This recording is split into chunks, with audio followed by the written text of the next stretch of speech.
Hello. Today, I'm going to show you how to quickly set up write access for a connection in Sigma. To begin, navigate to the administration portal by clicking Administration on the home page. Then, on the sidebar, select Connections, then select the connection you want to configure writeback for. For this example, we're going to use a Snowflake connection, but the general fundamentals are the same across all data platforms that support writeback.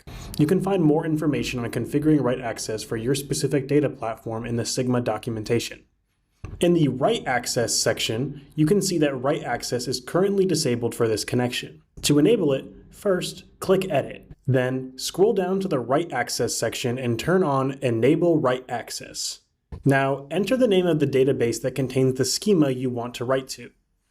Then, enter the name of the schema to use for writeback.